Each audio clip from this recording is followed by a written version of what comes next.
Capítulo 36. Deus se envolve em política? Uma pesquisa conduzida pelo Instituto Gallup em 2010 constatou que 1 em cada 5 norte-americanos acredita que Deus está ativamente envolvido na vida diária do mundo e tem uma visão econômica conservadora que se opõe às normas do governo e defende o livre mercado. Então, Deus é a favor do governo reduzido, de impostos mais baixos e de uma economia livre de mercado? Deus é democrata, republicano, socialista ou o quê? Deus se filia a partidos políticos ou se envolve em programas partidários? A questão do reino.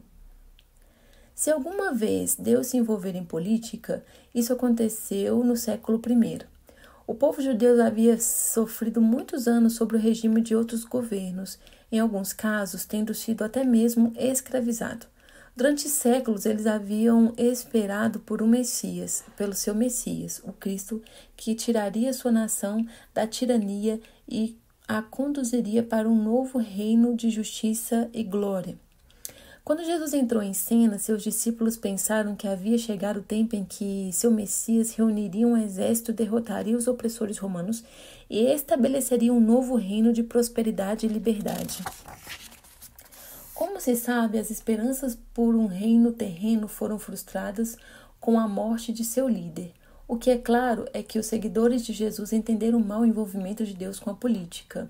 Quando Jesus foi levado à presença de Pôncio Pilatos, governador romano, este também tentou obter algum esclarecimento sobre o ponto de vista do prisioneiro e de suas ambições.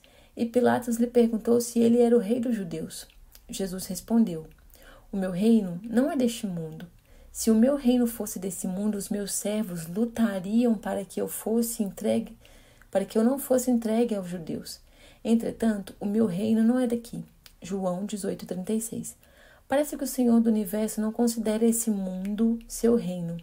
Então, o que ele quis dizer com "o meu reino não é deste mundo"?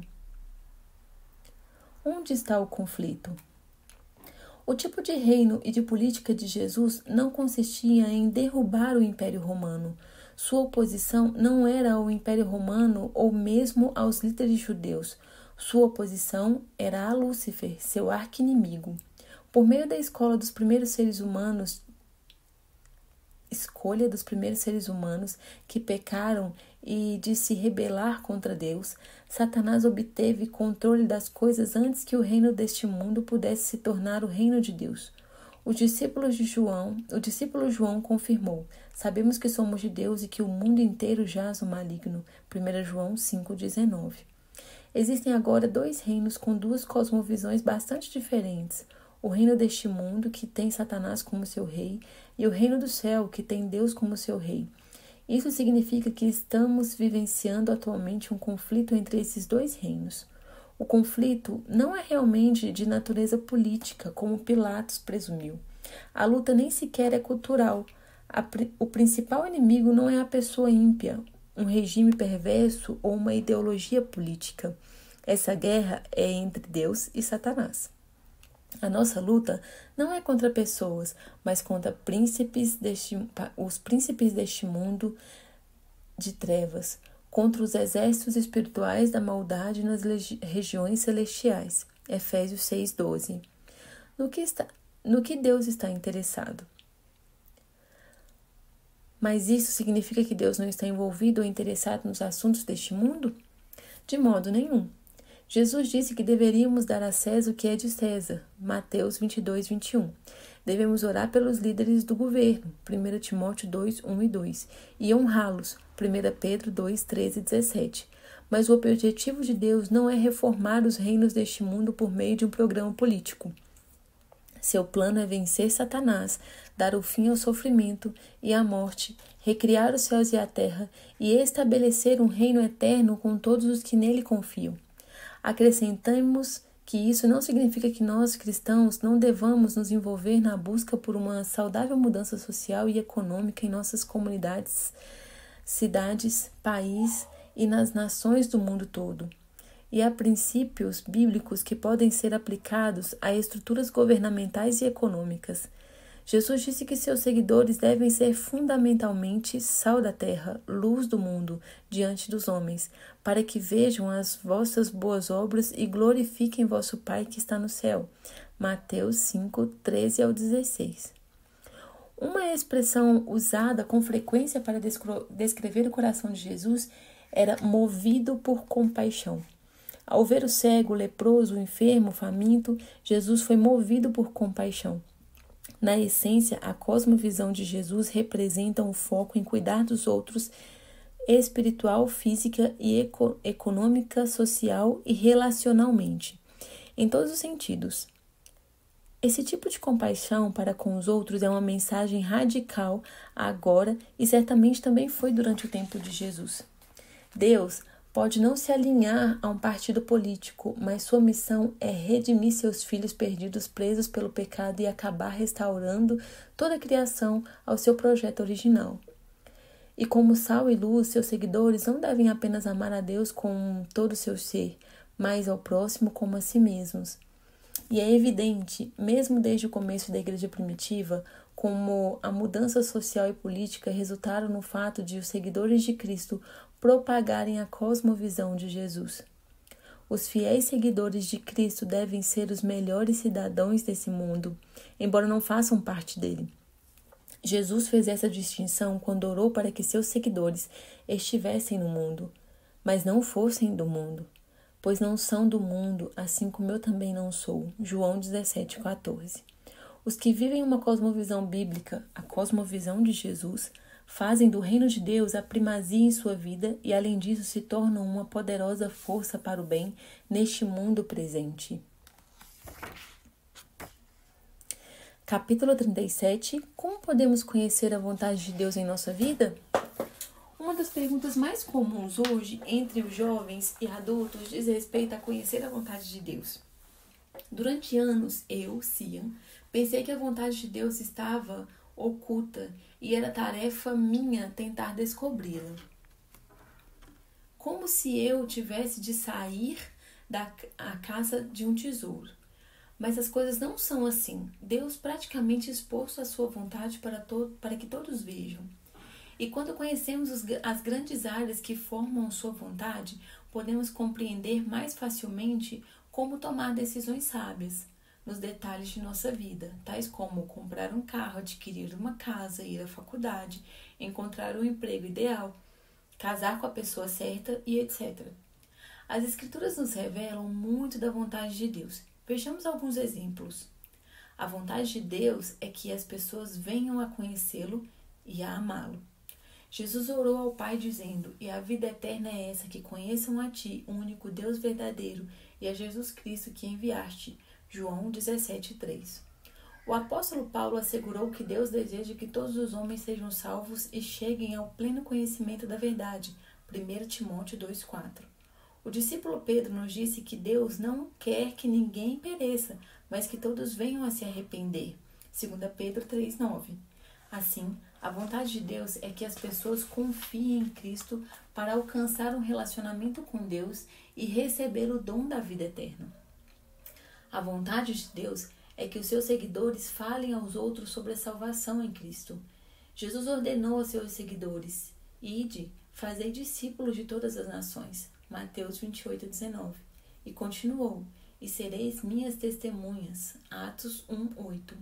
Paulo disse que Deus nos encarregou da mensagem da reconciliação. Portanto, somos embaixadores de Cristo. 2 Coríntios 5:19 e 20. É a vontade de Deus que nós nos tornemos o que Cristo chamou de sal da terra e luz do mundo, para que os outros saibam que Ele é o caminho para Deus. Mateus 5:13 ao 16. A vontade de Deus é que as pessoas sejam como Cristo e tenham uma vida pura. As Escrituras dizem que Deus conheceu os seus seguidores por antecipação e também os predestinou para serem conformes à imagem de seu Filho. Romanos 8:29. Neles foste instruídos a vos renovar no espírito da vossa mente e a vos revestir do novo homem, criado segundo Deus, em verdade, justiça e santidade. Efésios 4:22 ao 24. É a vontade de Deus que nos tornemos conforme a imagem de Cristo e tenhamos vida pura. A Bíblia diz: a vontade de Deus para vós é esta, a vossa santificação. Por isso, afastai-vos da imoralidade sexual. Cada um de vós saiba manter o próprio corpo em santidade e honra. 1 Tessalonicenses 4, 3-4.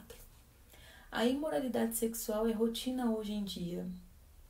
Mas a vontade de Deus é que as pessoas solteiras permaneçam puras até o casamento e que as casadas permaneçam sexualmente fiéis ao seu cônjuge. A vontade de Deus é que nós amemos uns aos outros. Jesus disse que as Escrituras dependem disso. Amarás o Senhor teu Deus de todo o coração, de toda a alma, de todo o entendimento. Este é o maior e o primeiro mandamento.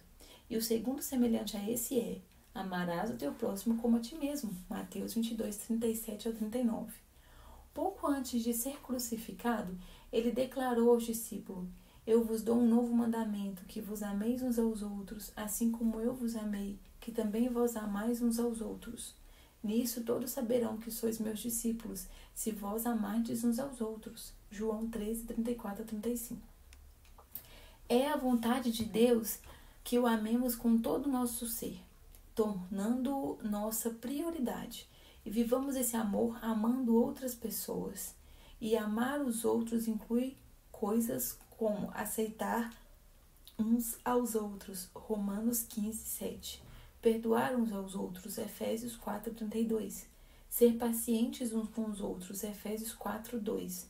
Viver em harmonia mútua, Romanos 12, 16. Servir, Gálatas 5, 13.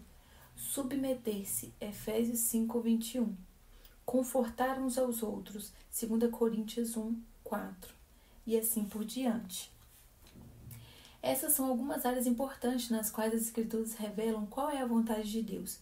Mas como saber mais especificamente como Ele está nos dirigindo para fazer isso ou aquilo na vida? Primeiro, devemos ter certeza de que estamos fazendo tudo o que podemos para seguir a vontade de Deus, nas áreas mais importantes da nossa vida. Então temos liberdade para fazer escolhas que têm consequências. Se fizermos escolhas sábias, experimentaremos boas consequências. Se fizermos escolhas imprudentes, sofreremos as consequências negativas. Mas, novamente, decisões como que faculdade frequentar, como com quem namorar ou casar, que carro ou casa comprar, que emprego aceitar e etc. não são escolhas morais certas ou erradas. Deus nos dá liberdade de tomar essas decisões e quer que façamos escolhas sensatas nesse quesito. Para fazermos escolhas sensatas em nossa vida, é bom contar com pelo menos 5 fatores. Fator 1. Recorrer a Deus em oração. Tiago 1, 5. As pessoas prudentes buscam a sabedoria de Deus para saber se uma decisão transgride de alguma forma sua vontade moral. Segundo, buscar orientação nas Escrituras. 2 Timóteo 3,16. A pessoa prudente busca orientação na palavra de Deus, a fim de encontrar força e percepção para continuamente buscar Deus e o seu reino em primeiro lugar. 3. Ponderar. Provérbios 18:13. Reúna os fatos. É sábio fazer uma lista dos pontos favoráveis e contrários para obter direção antes de tomar uma decisão. 4. Buscar conselhos de outros cristãos. Provérbios 15:22. Há grande sabedoria no conselho de muitos. 5. Permitir que as experiências da vida nos ensinem. Salmos 90:12. Pode-se aprender muito com as experiências passadas. A pessoa sábia não comete o mesmo erro 2 vezes. A vontade de Deus não envolve tanto o que você faz, mas quem você é. Se você procurar conhecê-lo, colocá-lo em primeiro lugar em sua vida, amar aos outros, ter uma vida pura, semelhante à de Cristo, falar a respeito dele aos outros, você aumentará a probabilidade de tomar decisões sábias em sua vida.